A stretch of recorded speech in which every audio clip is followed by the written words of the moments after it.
Saludos, Clara Mercedes. Hola, Johnny Ramírez Johnson. Qué placer estar contigo en Perspectiva Bíblica. Y esta semana estamos estudiando. Escoge pues la vida. Esta lección está directamente relacionada con la vida eterna, Clara Mercedes. Esa es la mejor vida, Johnny. Vamos a empezar con una oración. Oremos. Te damos gracias, Padre, porque tú nos das la vida. Y no solamente una vida, nos das la vida eterna. Gracias por tu amor y tus bendiciones. Gracias porque podemos confiar en ti y porque tú nos das la vida. En Cristo Jesús. Amén, Amén. amén. Y comenzamos entonces leyendo. Moisés llamó a todo Israel y le dijo: Ustedes han visto todo lo que el Señor hizo ante sus ojos en la tierra de Egipto al faraón, a todos sus servidores y a toda su tierra, las grandes pruebas que sus ojos vieron, aquellas grandes señales y prodigios. Que vieron muchas cosas, Clara Mercedes. Muchas cosas. Esos grandes prodigios, es decir, poquito, porque fueron milagros de plagas que destruyeron. Yo creo que eso fue un resumen. ¿Verdad? Al decir grandes prodigios, sí. Es un resumen. Pero hasta el día de hoy el Señor no les ha dado corazón para entender, ni ojos para ver, ni oídos para oír. ¿Qué te parece? Esto parece un poquito como perplejo, ¿verdad? Porque que el Señor no les ha dado. Analicémoslo por paso. Número 1. Que Dios nos da razonamiento para entender, corazón, oídos y... El punto número 2. Ojos para ver lo que Dios hizo y hace. Y el punto número 3. Oídos para escuchar la invitación personal de Dios. Y el número 4. Y corazón, razonamiento para entender, para escoger, servir a Dios. Entonces, Clara Mercedes, ¿cómo visualiza el hermanito Moisés el papel del ser humano ante esa descripción de los 4 pasos que leímos en la Escritura, en estos pasajes? Parece que el ser humano es pasivo. La verdad que los años han pasado. Yo digo, ay Señor, gracias por habernos dado tanta energía.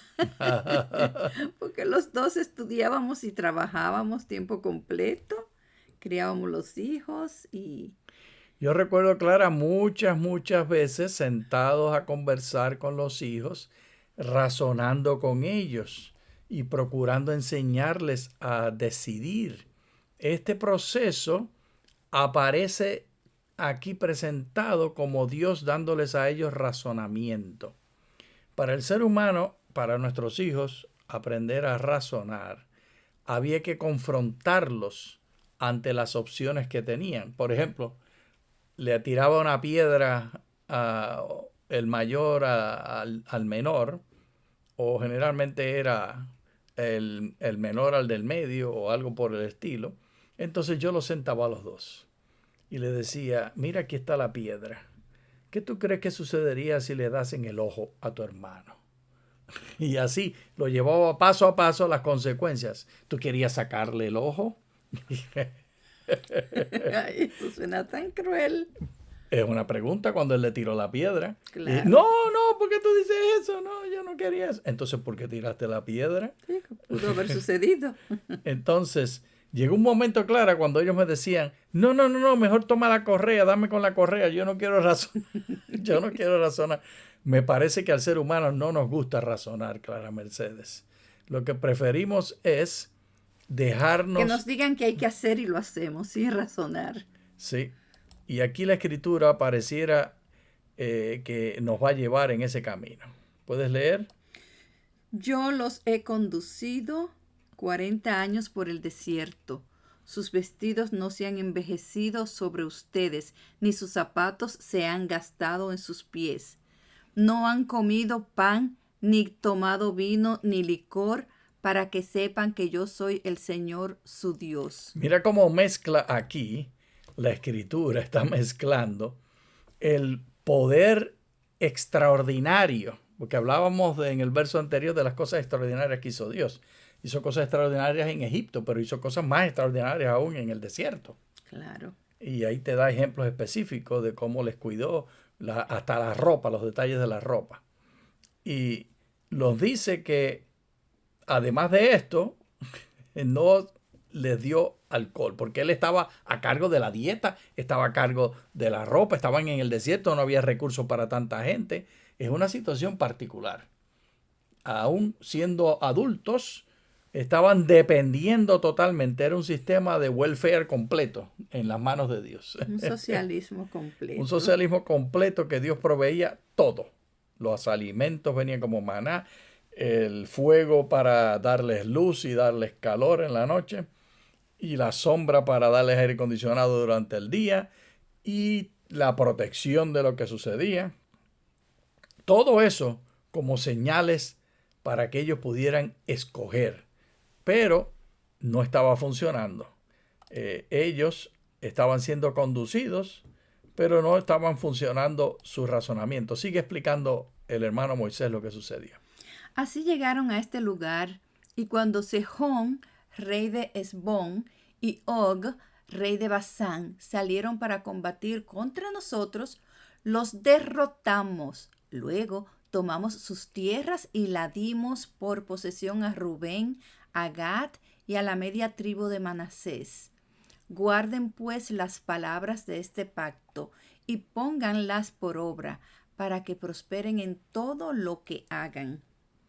Aquí tenemos clara la travesía esta y cómo ellos estaban saliendo de Egipto, de donde estaban con Faraón, y entonces el próximo paso lo pone que pararon en Hesbón y después en Basán. Y estas dos están a la margen este del río Jordán, que todavía no han cruzado para entrar a la tierra prometida, a la que estaban ellos caminando. Y por supuesto hay muchas paradas más que hubo, pero aquí ya están por entrar, porque Dios quiere que ellos puedan entender que Él es el que está en control. Y esto, analicémonos del verso 29:4 de Deuteronomio. Clara, mira. Y Moisés le dijo a Israel: ustedes han visto, el Señor hizo, pero el Señor no les ha dado Y aquí, Clara, este verbo de dado aparece más de 2000 veces en las Escrituras. ¿Y qué quiere decir? Ese es el verbo de dar. ¿Y qué es lo que Dios no les había dado? Corazón para entender, ni ojos para ver, ni oídos para oír. Este que Dios no les ha dado todavía resulta un poquito misterioso, porque nosotros entendemos que eso es lo contrario de lo que está diciendo anteriormente, y les da las evidencias, y le dice: esto hizo en Egipto, esto hizo en Jordán, esto hizo del lado este del Jordán, y en Natán, y les di la libertad en Hesbón, y les di la libertad en Basán. Pero lo que Moisés está diciendo es que ellos necesitan hacerlo por ellos mismos, sin la dependencia que tenían 24 horas al día, 7 días a la semana, constantemente, de Dios obrando por milagros. Es una circunstancia particular, Clara. Ahora les toca a ellos hacerlo leyendo y recordando. Ya no más porque Dios no les está dando alcohol, porque no tenían la posibilidad de emborracharse, porque Dios no les estaba proveyendo oportunidad para eso. El maná no servía para eso, y el agua y maná, de hecho el maná se descomponía de un día para otro. Entonces, en realidad el libre albedrío estaba limitado. Me parece, Clara, que lo que Moisés está diciendo: ahora ustedes van a tener el libre albedrío completo. Van a tener que escoger por ustedes mismos. Y esto me recuerda las palabras de Jesús en el diálogo con los apóstoles. ¿A ti te gustan las parábolas, Clara? Me gustan. Las parábolas en realidad a veces son difíciles de entender. Por ejemplo, esa parábola del hombre rico y Lázaro, cuando está Lázaro en el cielo, en el seno de Abraham, y desde abajo le está conversando el hombre rico y le pide a Lázaro. ¿Te acuerdas de esa parábola? Que extraña, pero esa no es la que vamos a estudiar. El punto es que a veces las parábolas eran extrañas y hay que entenderlas. Y eso es lo que Jesús está capturando ahora, lo que vamos a leer. Entonces se acercaron los discípulos y le dijeron, ¿por qué les hablas por parábolas? Esa era la pregunta, Clara. ¿Por qué les hablas por parábolas? ¿Por qué no hablar claro y pelado? ¿A ti te hubiese gustado que no hubiera parábolas o tú dijiste que te gustan las parábolas? ¿Por qué? Bueno, ahora porque tengo tiempo de examinarla, no sé si en aquel tiempo que todo estaba pasando hubiera entendido. Por lo que les hablas en parábolas, y él les respondió y les dijo, porque a ustedes se les ha concedido conocer los misterios del reino de los cielos, pero a ellos no se les ha concedido. La misma cosa, de la misma idea de que Dios no les había dado el corazón para entender. Sigue leyendo. Porque al que tiene le será dado y tendrá más, pero al que no tiene aún lo que tiene le será quitado. Por esto Dios les habló por parábolas, porque viendo no ven, y oyendo no oyen, ni tampoco entienden. Además, se cumple en ellos la profecía de Isaías que dice, de oído oirán y nunca entenderán, y mirando mirarán y nunca verán. Claro, esto pareciera como desconcertante. Porque entonces, si no se puede entender, ¿qué es eso de que... Y si no se puede escuchar, si no se puede mirar, entonces, Johnny Ramírez. Pues Clara, es más bien una promesa de esperanza. Porque lo que te está diciendo es que de la misma manera que Dios proveyó todo cuando estaban en el desierto, Dios va a proveer todo hoy para ti y para mí. Y la clave no es el entender, es que no vamos a poder entender. Y nos entregamos y confiamos. Date cuenta que el problema que ellos tuvieron cuando estaban en el desierto era únicamente cuando se rebelaban contra Dios, cuando no querían lo que Dios ofrecía. Cuando tú te entregas, entonces estás de la misma manera que los israelitas estuvieron en el desierto, dependiendo totalmente de Dios y no te tienes que estar preocupando por entender, porque lo que hay que entender es que estamos en Dios. Vamos a leerlo un poquito más para que se desdoble. Porque el corazón de este pueblo se ha vuelto insensible, y con los oídos han oído torpemente. Han cerrado sus ojos para que no vean con los ojos, ni oigan con los oídos, ni entiendan con el corazón, ni se conviertan, y yo los sanaré. Pero bienaventurados sus ojos porque ven y sus oídos porque oyen, porque de cierto les digo que muchos profetas y justos desearon ver lo que ustedes ven y no lo vieron, y oír lo que ustedes oyen y no lo oyeron. La clave está en ver a Jesús y aceptar a Jesús. Y nosotros lo tenemos y ustedes lo tienen y todos lo tenemos por la fe.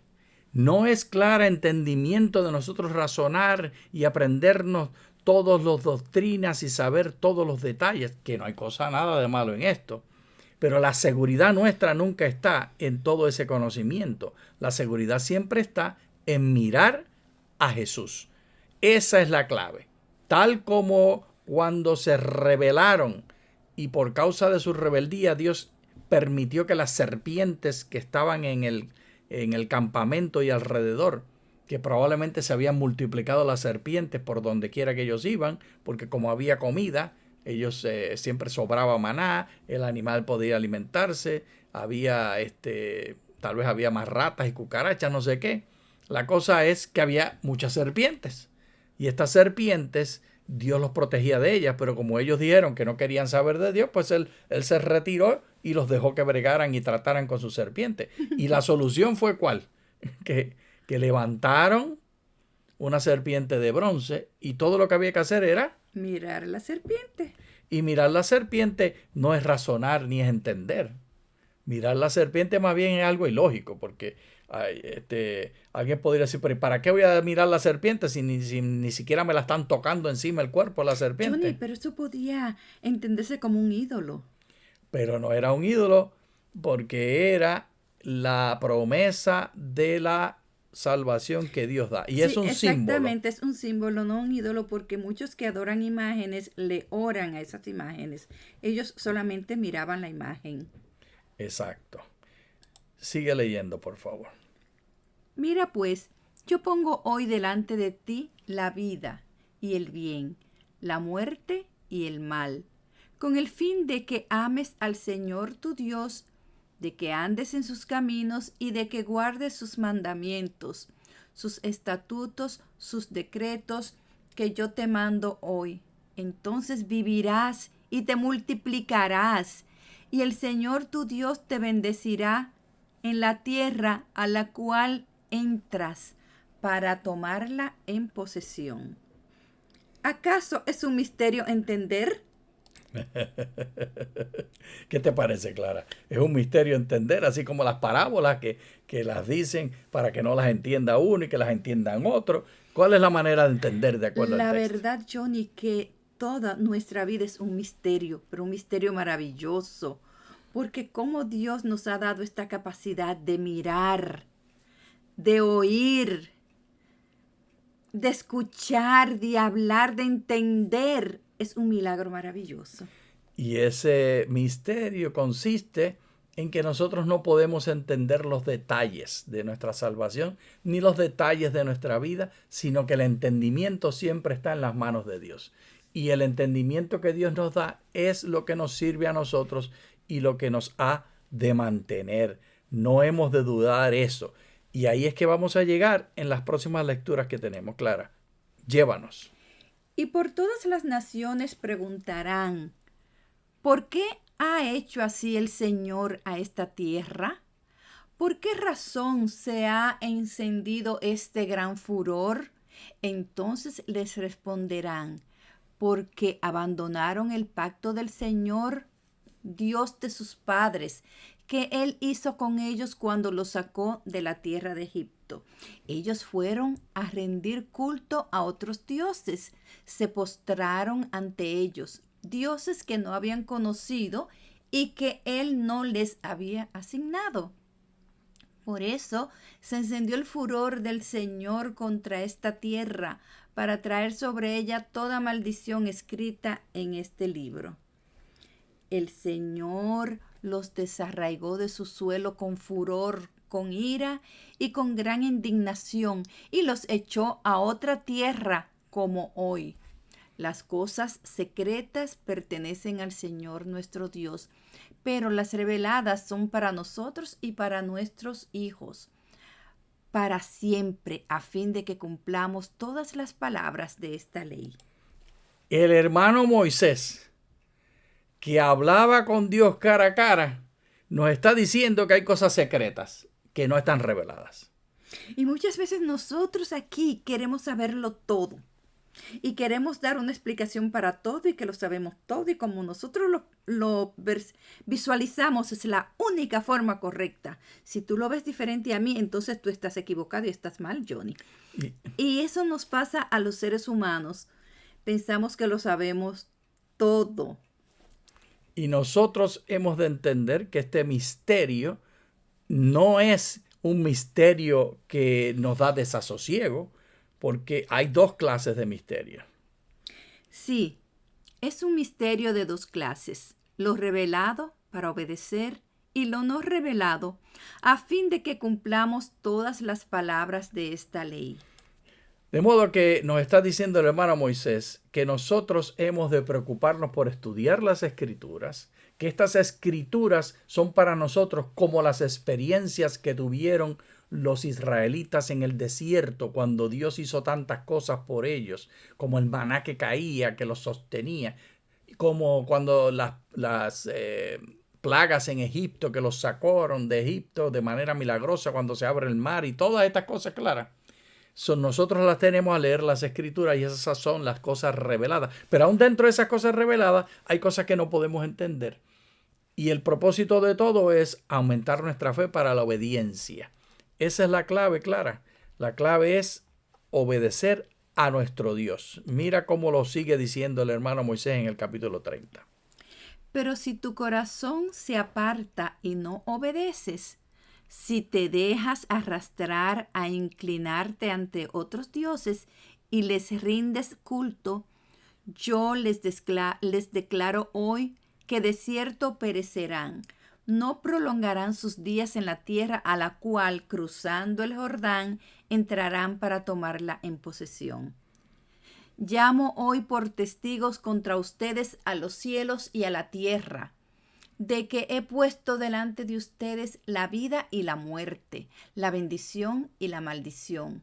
Escoges pues la vida para que vivas tú y tus descendientes, amando al Señor tu Dios, escuchando su voz y siéndole fiel, porque Él es tu vida y la prolongación de tus días, para que habites en la tierra que el Señor juró que había de dar a tus padres Abraham, Isaac y Jacob.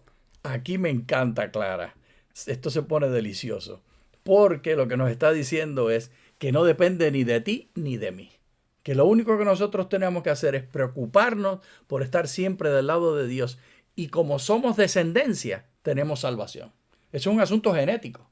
Aquí no es un asunto de cuántas buenas obras yo haga, cuántas impresione a Dios. Lo que yo tengo que hacer es, al leer las Escrituras, confiar en ese Dios que proveyó para los israelitas. Así va a proveer para ti y para mí. ¿Tú aceptas esa invitación? Me encanta y la acepto. Y esta aceptación, el hermano Juan la presenta con unas palabras muy bonitas que nos enfocaremos en ellas ahora. Primera de Juan 5, del 1 al 5 dice: todo aquel que cree que Jesús es el Cristo es nacido de Dios. Y todo aquel que ama al que engendró, ama también al que es nacido de él. En esto sabemos que amamos a los hijos de Dios, cuando amamos a Dios y guardamos sus mandamientos. Esta promesa clara de nuestro conocimiento de que estamos en Dios está basada en la fe. Está basada en la aceptación de Jesús como nuestro Salvador. Y eso es lo que va a promover nuestra obediencia a la ley. Es un paradigma y es una contradicción. Porque en la fe está la obediencia. No es que en la obediencia está la fe. El foco está en concentrarnos en Jesús. Mira cómo lo sigue desdoblando Juancito. Pues este es el amor de Dios, que guardemos sus mandamientos, y sus mandamientos no son gravosos o penosos, porque todo lo que ha nacido de Dios vence al mundo, y esta es la victoria que ha vencido al mundo, nuestra fe. Entonces, la clave está: amor de Dios, guardemos sus mandamientos, y sus mandamientos no son gravosos. Lo que ha nacido de Dios, como resultado, vence al mundo. Y la victoria que ha vencido al mundo como resultado es nuestra fe. ¿Quién es el que vence al mundo? El que cree que Jesús es el Hijo de Dios. De modo clara que la relación con el Dios que los sacó y los libertó y les proveyó era la clave. Y mantener esa seguridad de que yo nací en la familia. Y porque nací en la familia voy a ser fiel y voy a amar a mi Dios. Esto mismo se ha traducido para ti y para mí en el Nuevo Testamento en el contexto de la fe en el Señor Jesús. Y volvemos a leerlo, enfatizando con ganas. Léelo con ganas, Clara. El que tiene al Hijo tiene la vida. El que no tiene al Hijo de Dios no tiene la vida. Está bien clarito. Allí está, como tu nombre y todavía más. No hay de vuelta que darle. A Pablo, que le gustaba enredar las cosas un poquito más, lo vamos a leer un poquito enredado porque a mucha gente le gusta el enredo. Pero el hermano Juan, Juancito o Johnny, Johnny es Juancito en inglés. Así que el evangelio de Juancito es el evangelio de Johnny. Pues Johnny nos dice que es tan sencillo como la clave que nos dio. Tener al Hijo es tener la vida. No tener al hijo es la muerte. Pero Pablo mira cómo lo dice. Y ahí nos enfocamos ahora. Pero la justicia, Johnny, estamos leyendo a Romanos 10 del 6 al 10. Pero la justicia es que por la fe, dice así, no digas en tu corazón, ¿quién subirá al cielo? Esto es, para hacer descender a Cristo. Ni quién descenderá al abismo, esto es, para hacer subir a Cristo de entre los muertos. Más bien, ¿qué dice? Cerca de ti está la palabra en tu boca y en tu corazón. ¿Por qué será que Pablo tenía que enredarlo de esa manera? Así que Pablo está haciendo obviamente alusión a cosas que nosotros no tenemos acceso. Aparentemente esto de quién subirá al cielo era una frase que usaban, ya sea, siento que le está escribiendo a los romanos, muy probablemente era una frase romana en latín, que era como un dicho. Y entonces esto lo está aplicando él a la escritura y a la historia de Jesús con el propósito de contemporarizar y contextualizar el evangelio de Jesús. Lo que Juancito Johnny dijo tan sencillo, Pablo lo está diciendo un poquito más complejo. Es como un dicho, Johnny. Un dicho que me viene a la mente es, más vale paloma en mano que 10 volando. Entonces es un dicho de nosotros hoy. Así en la Biblia vamos a encontrar muchos dichos de la época en que ellos vivían y en que los traductores de la Biblia vivían. Exacto, traductores, Clara, porque estas cosas las dijeron originalmente en latín, porque Pablo está predicándole a los romanos. Y en la lengua franca era latín, y para los más educados también sabían griego. Pero se escribió en griego porque al momento de escribirlo ya se había hecho el griego la lengua formal. De hecho, encontramos en el mismo historia del Evangelio, cuando le pusieron el letrero a Jesús en la cruz, era en latín que estaba y también en hebreo. Y nosotros entonces hemos de entender que lo que habló Jesús en arameo y citó la escritura en hebreo, lo tradujeron al griego y Pablo lo habló en latín, lo tradujeron al griego y utilizaron la primera traducción de la Biblia, que es la Septuaginta, que está en griego. Esa es la Biblia que ellos usan para citar los textos que Jesús citó. Pero Jesús, yo te aseguro que no estaba citando la Septuaginta. Jesús estaba citando los manuscritos en hebreo y hablando en arameo. Era la lengua franca de Palestina. Así que todo esto para decirte que el hermanito Pablito y la lectura de sus cartas, particularmente esta de Romanos, es compleja por la naturaleza del proceso que ha venido. Pero siempre termina en lo mismo, es la salvación en Cristo Jesús. ¿Tú aceptas esa salvación en Cristo Jesús, Clara Mercedes? Yo la acepto. Y tú confiesas con tu boca que Jesús es el Hijo de Dios. Yo confieso que Jesús es el Hijo de Dios. Y veamos aquí, confesar con tu boca que Jesús es el Señor, creer en tu corazón que Dios lo levantó de entre los muertos, serás salvo. Con el corazón se cree para justicia, con la boca se hace confesión para salvación. Muchas gracias. Muchas gracias.